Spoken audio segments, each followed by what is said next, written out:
Hello students, welcome in wisdom public school. आज हम पढ़ेंगे हिंदी ग्रामर। तो हिंदी ग्रामर में सबसे पहले हमारा आज का टॉपिक है बोली। बोली क्या है, इसकी विशेषता क्या होती है, या बोली का तात्पर्य क्या होता है, आज हम उसके बारे में पढ़ेंगे। जैसे कि आप जानते हैं, बोली एक अल्प विकसित भाषा है। अल्प विकसित का तात्पर्य होता है वो बहुत आयत क्षेत्रों में नहीं है। इसका क्षेत्र जो होता है सीमित क्षेत्रों में किया जाता है। सीमित क्षेत्र का तात्पर्य कुछ ऐसे क्षेत्र जहाँ पे आदिवासी या कुछ ऐसी जनजातियाँ हैं जो उसकी एक विशेष क्षेत्र होते हैं, उनकी जो भाषा होती है बोली के अंतर्गत आती है। और इनका प्रचलन मौखिक रूप में ही होता है। जैसे कि आप जानते हैं, इसका जो प्रचलन होता है इसका मौखिक रूप में होता है। मौखिक रूप का तात्पर्य होता है कि इसका लिखित नहीं होता। इसका प्रचलन जो होता है मौखिक रूप में होता है। और हिंदी भाषा में 18 बोलियां प्रचलित हैं। जैसे हिंदी भाषा की अभी जैसे आपको बताया कि हिंदी भाषा जो है उसमें 18 बोलियां प्रचलित हैं। और बोली में लोकगीत व लोक कथा का भी प्रचलन है, या लोकगीत लोक कथाओं की रचना होती है परंतु लिखित में नहीं होती। रचना होती है लेकिन उसमें लिखित रूप में इसकी रचना नहीं होती है। लोकगीत जैसे रेडियो वगैरह में सुने जाते हैं, बोली लोकगीत वगैरह रेडियो में पुराने सुने जाते थे, उसकी रचना लिखित रूप में नहीं होती। इनको गा करके उसको हम उसका आनंद लेते हैं और उसको हम लिखते नहीं हैं। अर्थात ये वो हमारे राज्य या किसी स्थान में मान्य नहीं होती है। ये बोली का क्षेत्र होता है। ये आपकी बोली हुई।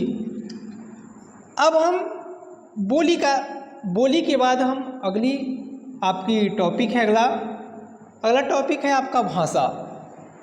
जैसे कि भाषा नाम लेने से ही स्पष्ट है। भाषा वह माध्यम होता है, भाषा का वह माध्यम जिसके द्वारा हम अपनी भावनाओं, अपने विचार को एक दूसरे के माध्यम से, अपने विचार, अपना भाव या जो भी कुछ हम व्यक्त करना चाहते हैं, एक दूसरे को माध्यम बनता है, एक दूसरे को माध्यम बताने का हमारा जो बनता है वो भाषा कहलाती है। अर्थात भाषा वह माध्यम है जिसके द्वारा मनुष्य अपने भावों तथा विचारों का आदान प्रदान करता है।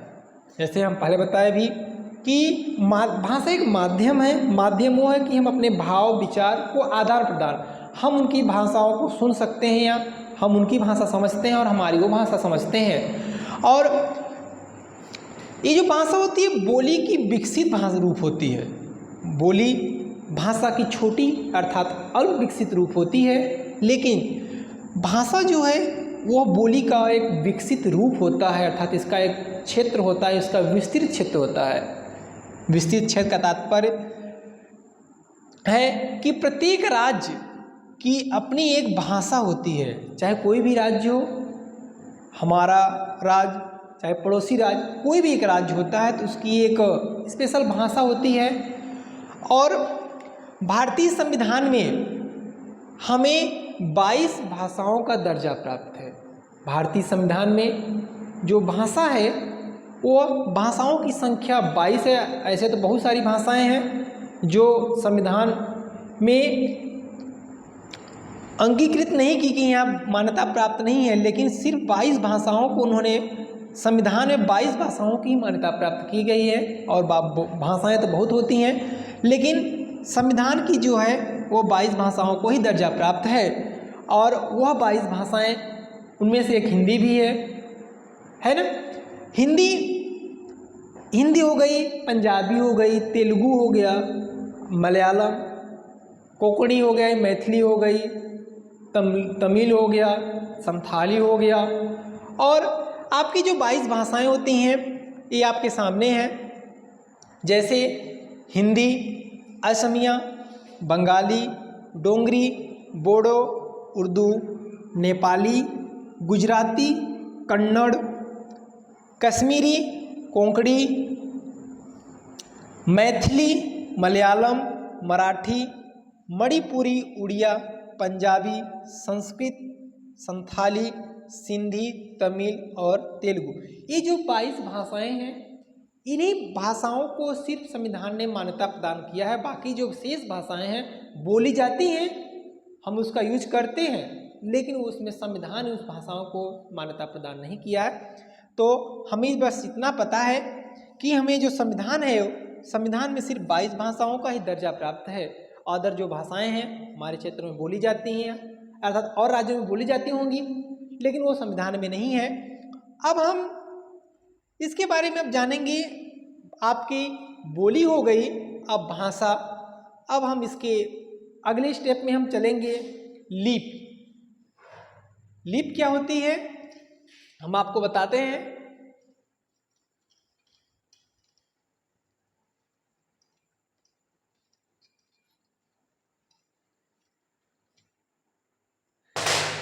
आपको लीप को बताने से पहले हम भाषा का रूप बता देते हैं।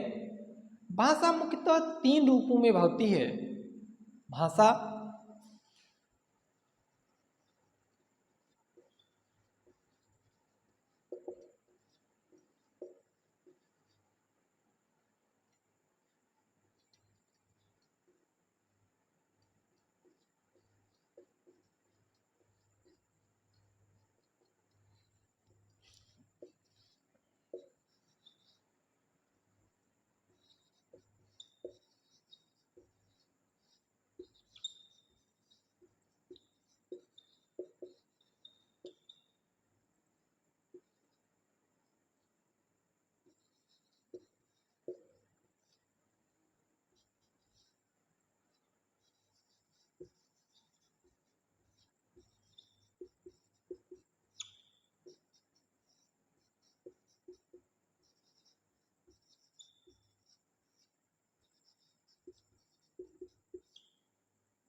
देखिए, व्याकरण में मुख्यतः 3 भाषाएं होती हैं, लेकिन हम ग्रामर में 3 भाषाओं का यूज नहीं कर पाते हैं। ग्रामर में 3 भाषा का तात्पर्य होता है, ये जो सांकेतिक भाषा होती है उसको हम अपने के लिए यूज करते हैं, लेकिन ग्रामर में उसको संकेत के रूप में नहीं बता सकते।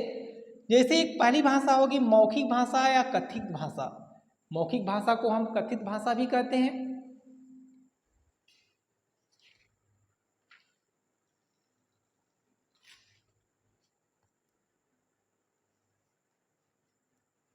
कथित भाषा का तात्पर्य या मौखिक भाषा का तात्पर्य होता है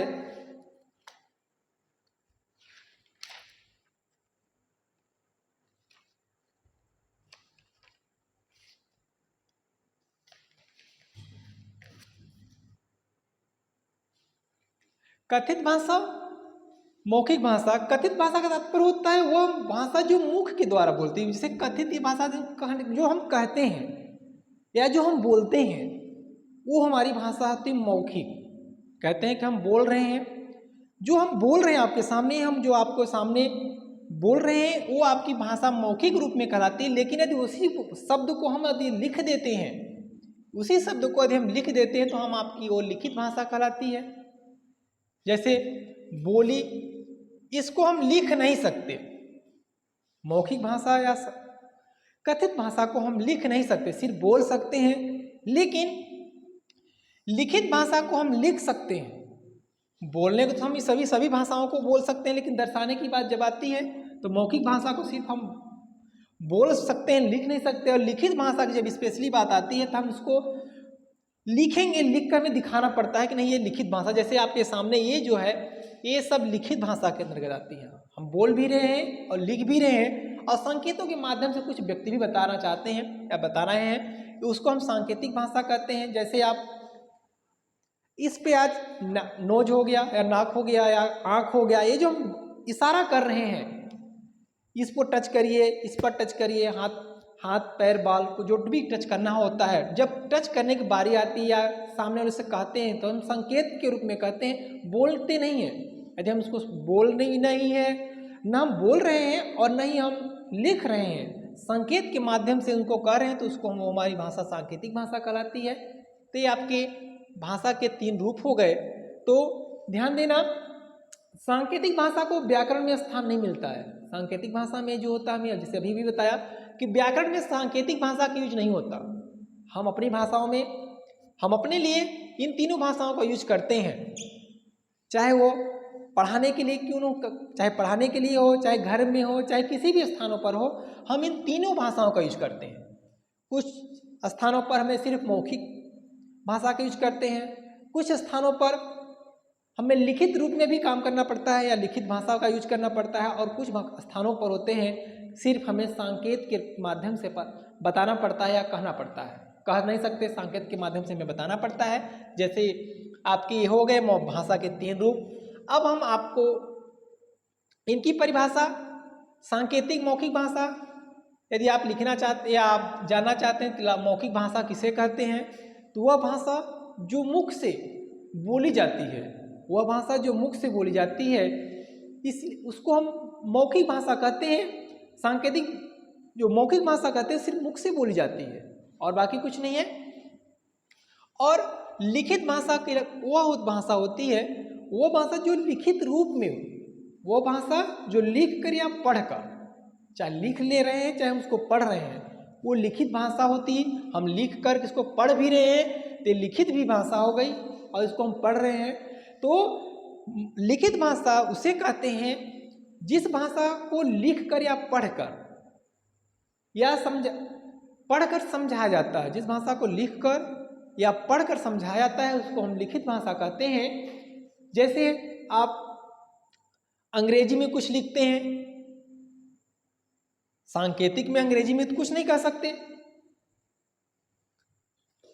तो कह सकते हैं तो इंग्लिश का तात्पर्य होता है कि यदि हमारी लिखित भाषा है तो हम इसमें अंग्रेजी का भी यूज करते हैं लिखित के रूप में, हिंदी का भी करते हैं, कुछ उर्दू भाषाओं का भी हम यूज करते हैं। हम 3 भाषाओं का मुख्यतः यूज करते हैं और हमें पता नहीं चल पाता है कि कौन सी भाषा हमारी इंग्लिश है अर्थात अंग्रेजी है और कौन सी हिंदी और कौन सी उर्दू है। तो हमें जानना आवश्यक होता है कि हम जो बोल रहे हो तो उन तीनों भाषाओं का मिक्स होता है। अक्सर छोटे बच्चों को पता नहीं होता है कि हम जो भाषा बोल रहे हैं वो तीनों मिक्स होती है। जैसे आप अंग्रेजी में कह रहे हैं कि सिट डाउन, आप अंग्रेजी में बोल रहे हैं सिट डाउन, तो ये भी आपकी भाषा ही हो गई। सिट डाउन का तात्पर्य होता है बैठ जाइए, वो भी हम बोल रहे हैं, सॉरी हम लिख रहे हैं और उसको पढ़ रहे हैं। लिखा हुआ है सिट डाउन, बैठिए,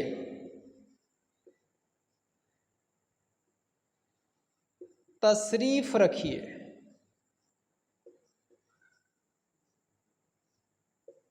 ये तीनों भाषा हमने लिखा है। तो ये आपकी इंग्लिश हो गई, आपकी हिंदी हो गई, आपकी उर्दू हो गई। तशरीफ रखना मतलब एक उर्दू शब्द है, तशरीफ रखना एक उर्दू शब्द होता है, तशरीफ। तो इसी प्रकार हम भाषाओं का लिख कर या पढ़ कर जो हम यूज करते हैं उसको हम लिखित भाषा कहते हैं। सांकेतिक भाषा वो भाषा जिसको हम संकेत के माध्यम से व्यक्त करते हैं उसको हम सांकेतिक भाषा कहते हैं। अब हम चलेंगे, अगला टॉपिक हमारा है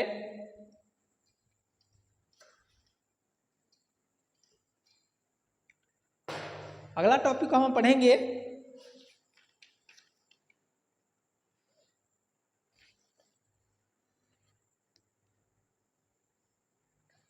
लिप। अगली हम टॉपिक क्या पढ़ेंगे? लिप।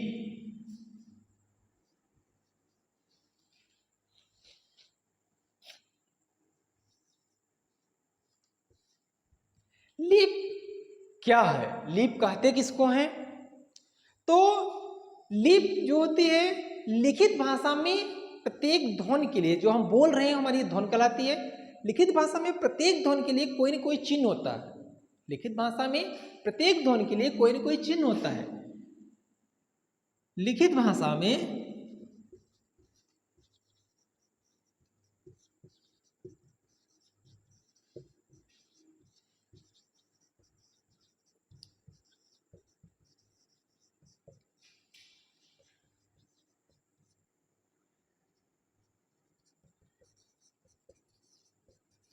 प्रत्येक लिखित भाषा में प्रत्येक ध्वनि के लिए कोई न कोई चिन्ह होता है। किसी भाषा को मौखिक रूप को, किसी भाषा की मौखिक ध्वनियों को जो होता है उस लिखित रूप में व्यक्त करने के लिए, किसी भाषा की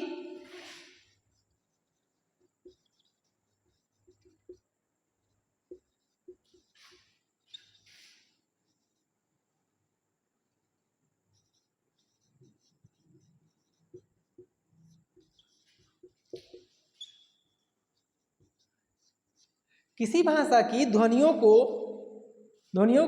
किसी भाषा की मौखिक ध्वनियों को, किसी भाषा की मौखिक ध्वनियों को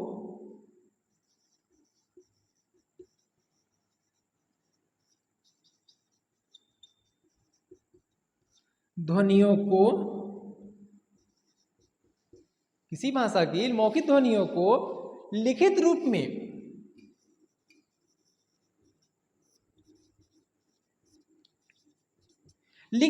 जो हम व्यक्त करते हैं, लिखित रूप में जब हम प्रकट करते हैं, व्यक्त करते हैं, उसको हम लिप कहते हैं। लिखित भाषा में लिखित रूप में प्रकट करते हैं या व्यक्त करते हैं,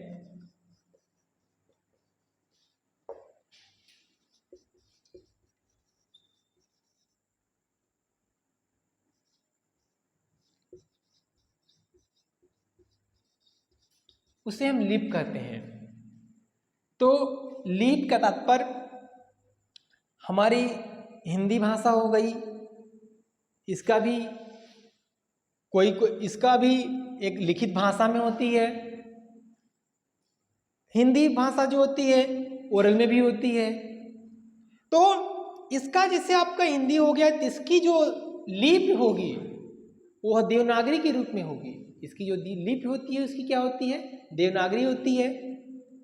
पंजाबी जो है वो पंजाबी जो भाषा होती है, पंजाबी तो आपकी एक भाषा हो गई, पंजाबी जो है आपकी ये एक भाषा हो गई, और इसकी लिपि क्या होगी?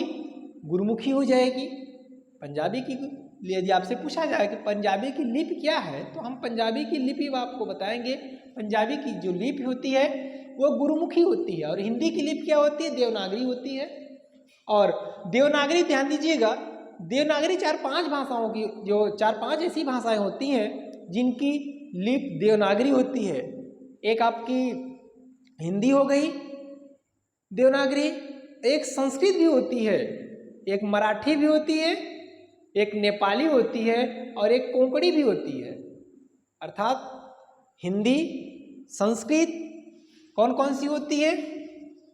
हिंदी, संस्कृत, नेपाली, कोंकणी, और कितने हो गए वो? एक हिंदी हो गई, संस्कृत हो गई, नेपाली हो गई, कोंकणी हो गई, और मराठी एक हो गई आपकी मराठी। ये जो आपकी भाषा है, यदि आपसे पूछा जाए कि इस भाषा में इनकी लिपि क्या है, तो आप सिर्फ बताएंगे इन सब की लिपि है देवनागरी। जैसे अभी आपको बताया पंजाबी जो भाषा होती है उसकी लिपि गुरुमुखी होती है। उर्दू की जो होती है वो फारसी होती है। उर्दू जो होती है, उर्दू जैसे लिखा जाता होगा, उर्दू की जो लिपि होती है वो फारसी होती है। कश्मीर की जो कश्मीरी एक भाषा है, कश्मीर में कश्मीरी भाषा बोली जाती है, उसकी भी एक लिपि है, वो लिपि आपकी है शारदा होती है, कोई इनकी लिपि होती होगी। और जर्मन एक भाषा है, अभी आपको 22 भाषाओं में एक जर्मन भी भाषा थी, ठीक है। लेकिन 22 भाषाओं में जर्मन की जो भाषा थी, उसकी जो भाषा थी वो क्या कहते हैं? रोमन भाषा है। 22 भाषाओं में जो जर्मन की भाषा थी, वो उसकी भाषा, उस जर्मन की जो आपसे हम पूछते हैं कि जर्मन की लिपि क्या होगी, आप रोमन बताएंगे। और जो फ्रांसीसी की जो भाषा होती है, फ्रांसीसी एक लैंग्वेज होती है, भाषा, उसकी भी जो होती है रोमन होती है, और इंग्लिश भी जो होती है वो रोमन में ही होती है। अर्थात फ्रांसीसी, जर्मन और अंग्रेजी अर्थात इंग्लिश, इनकी जो लिपि होती है वो क्या होती है? रोमन होती है, रोमन। तो ये चीज़ आपकी होती है लिप। लिप का तात्पर्य हुआ। अब हम आप समझ गए होंगे कि लिपि क्या होती है। इसकी विशेष लिखित भाषा का रूप होता है, अर्थात लिखने से तात्पर्य हो जाता है कि हम ये जो भाषा लिखी गई है अर्थात ये जो लिपि लिखी गई है वो किस भाषा में लिखी गई है। भाषा और लिपि में अंतर होता है। भाषा बोल देते हैं, लिपि होती है लिखावट जो होती है अलग अलग होती है। जैसे